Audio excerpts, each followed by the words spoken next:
Кийинки сөз депутат Касымалиева Аида Камчыбековнада. Рахмат.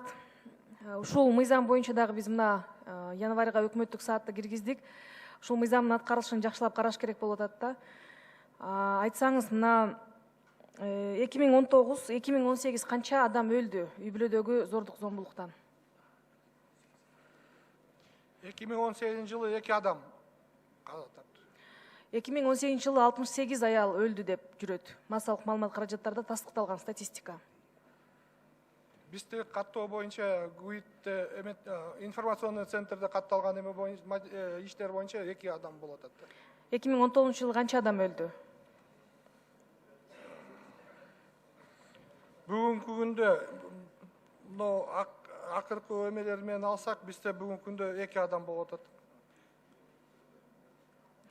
Анда мына 8159 адамдын канчасы эркек, канчасы аял? Зомбулукка туш келген адамдардын.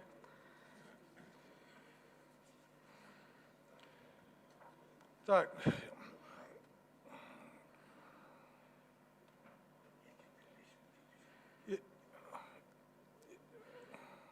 Erkekler 5752, ayallar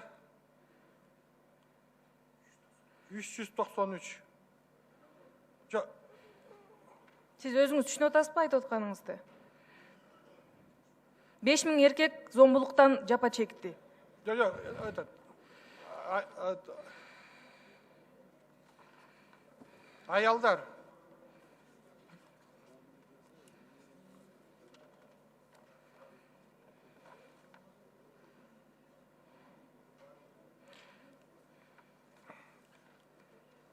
үй бүлөлүк зомбулук боюнча мынакей берде ушу жоруктарга катталган иштер боюнча мен жана айтып кеттим, 8159 болчу. Аялдар менен катталган 78. Эме аялдардын үстүнө эметилген 2076, жаш өспүрүмдөргө катталган 49 болуп атат. 2019 жылы 12 айдын ичинде. Siz өзү эмне деп атасыз? Жакшылап даярданып келбейсизби? Мына биз январь ичи 10 күндө 2 адам каза тапты, 2 аял. Болгондо да мыкаачылык менен. Азыркы айтканыңыз такыр туура эмес. Биз дагы даярданып келдик. Статистиканы даярданып, анан айтпайсыздарбы? Бул эки же билбейсиз эчтекени? 2020 жылга кирет. 2019га айттыңыз. Сиз 8156-ны айта албай атасыз канчасын. Бул жерде суроолор берилип атат. Аналитика керекпи? Жаш баланын жообундай. Көбүнчө аялдар тушугат, аялдар өлүп атат. Биз ичкилик дегенибиз менен андай эмес. Ичкилик болсо анда акесин уруп өлтүрмөк, атасын уруп өлтүрмөк, эркекти өлтүрмөк. Аялдарды ура берсе болот, өлтүрсө болот. Өлтүргөндөн кийин дагы аялдарды күнөөлөп коюп атат. Мына жерде суроодон эле билинип атат. Ошол аялдар өзү күнөөлүү беле деп, ушундай дагы суроо болобу? Жакшылап даярданып келбейсиздерби?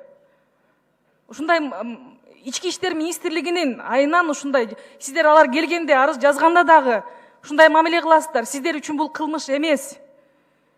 Мына 8159-дан 563 гана иш сотко берилген, сотко. Канча адам соттолду зомбулук боюнча? Бул жерде эжелеп окуп отурасыздар. Уят, абдан уят. Даярданып келбейсиздерби?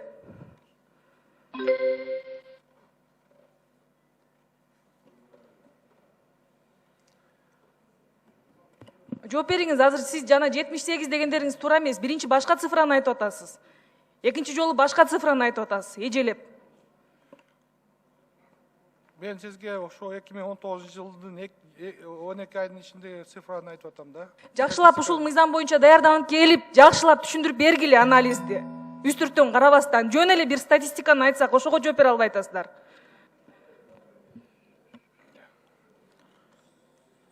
Рахмат, кийинки сөз депутат